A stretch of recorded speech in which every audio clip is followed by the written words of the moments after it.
Halo semuanya, selamat wayah Kio ya dimanapun kalian berada. Kembali lagi bersama Mamang dan di video kali ini kita bakal lanjutin manhwa si Jenius Keluarga Jung. Kita masuk di part 12. Di awal video ini, melihat kedatangan Yeonshin. Alih-alih menjawab pertanyaannya, salah satu pendekar di sana malah menyeringai lalu melemparkan belatik miliknya ke arah Yeonshin. Tentu saja, Yeonshin sendiri tak hanya berdiam diri di sana, di mana ia segera menangkap belatinya, lalu balik melemparnya dengan teknik demonic-like sweep sword art. Hingga pendekar yang tadi melempar belatinya pun tak bisa berkutik ketika belatinya sendiri menancap di dahinya. Seketika itu juga, rekan-rekan si pendekar yang terkejut pun bangkit mengeluarkan senjatanya masing-masing sembari menuturkan, "Boleh juga kau nah? Di mana kau berlatih? Akademi seni bela diri kah? Teknik daggermu itu cukup menarik. Apa kau belajar dengan benar? Kau lumayan cepat. Hei, seni bela diri apa yang kau gunakan?" Yeonshin yang juga bersiap dengan pedangnya hanya berkata, "Gaya bertarung bebas, tak layak disebut." Satu pendekar di sana yang tertarik dengan pedang Yeonshin pun membalas, "Oh, pedang itu. Jika aku menyerahkan itu ke pemimpin sekte."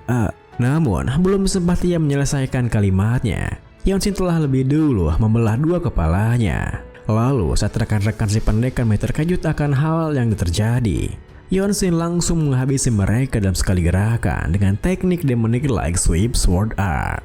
Tentu saja, apa yang dilakukan Yeonshin membuat para warga di sana terbengong kaget. Meskipun begitu, mereka segera berlari berterima kasih pada Yeonshin setelah melepaskan para warga yang ditawan di sana. Nyonya, Nayeon, kau baik-baik saja kan? Terima kasih, sungguh terima kasih banyak." Yeonshin yang menjawab terima kasih mereka dan mengangkat kepalanya, segera melirik Pahu di belakangnya bertanya, "Hei, di mana sekte mantis itu?"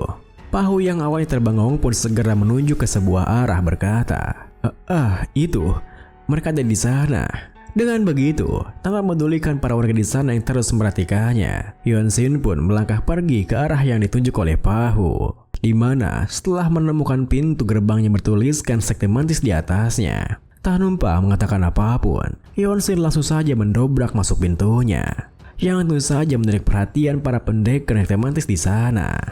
Meskipun begitu, tak numpah keraguan sama sekali, Yeonshin tetap berjalan ke tengah-tengah mereka. Hingga pemimpin sekte mantis pun muncul dengan bertanya, "Apakah bajingan itu yang menghabisi murid kita?" Yeonshin yang terus memperhatikannya pun berpikir, dia berani memakai dragon robe yang hanya bisa dipakai oleh sang kaisar. Apa dia pengkhianat? Saat Yeonshin berpikir seperti itu, pemimpin sekte mantis pun melangkah mendekat, di mana ia mengeluarkan pedangnya sembari menuturkan, "Jangan ikut campur. Sudah lama aku tak mengenuskan pedang. Meskipun kau berlagak jadi pahlawan, kenapa kau menunjukkan wajahmu depan sekte kami?" Mendengar perkataannya, Yeonshin yang tampak begitu tenang pun menanyakan namanya, yang itu saja membuat pemimpin sekte mantis yang merasa aneh berkata, "Namaku? Kenapa pria yang akan mati ingin tahu itu?" Yeonshin pun menatapnya membalas, "Aku harus tahu mastermu untuk mengklaim kreditku." Seketika itu juga, pemimpin sekte mantis yang merasa diremehkan pun menerjang maju dengan teknik sweep sword. Hingga Yeonshin yang melihat pergerakannya pun dibuat merasa aneh. Apakah karena ia sudah berkembang, sekarang ia bisa melihat lajur pedang lawannya? Lalu, dengan perasaan anehnya itu, Yeonshin pun menangkis pedang pemimpin sekte mantis dengan mudah. Hingga pemimpin sekte mantis yang terdorong mundur pun berkata, kekuatan macam apa ini? Kau meremehkanku lagi, ha? Semuanya, serang!"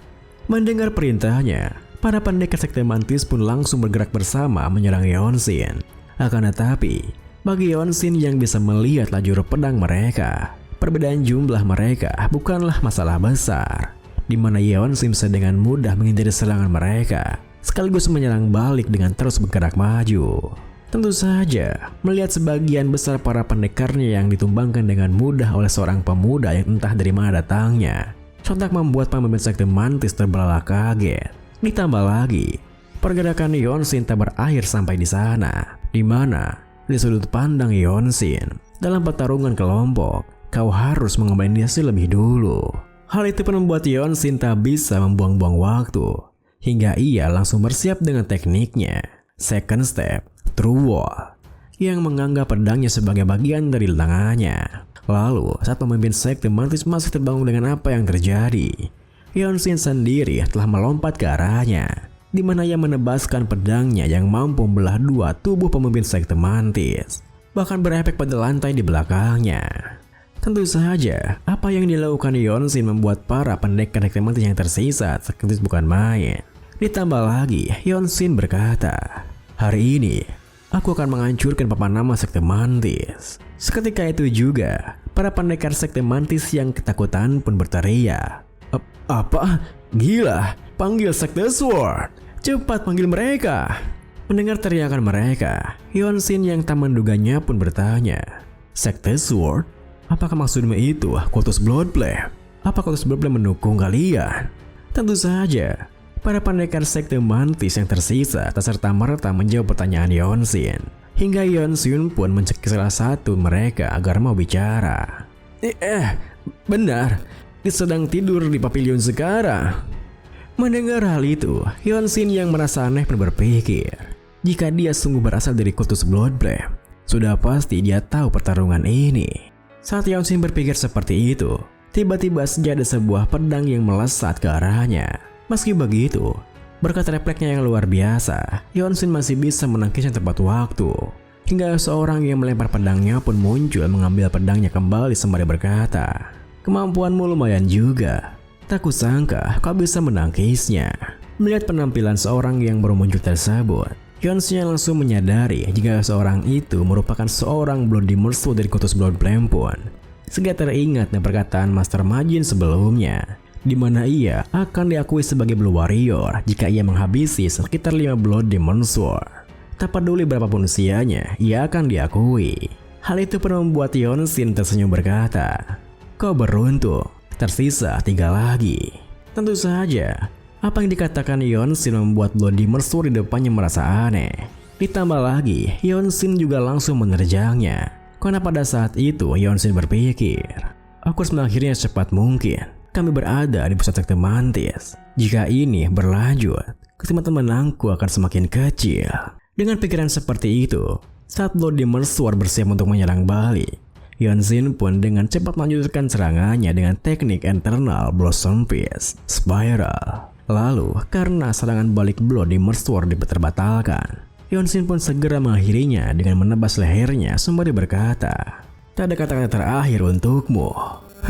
Sekarang tinggal bereskan sisanya. Jangan kabur kalian."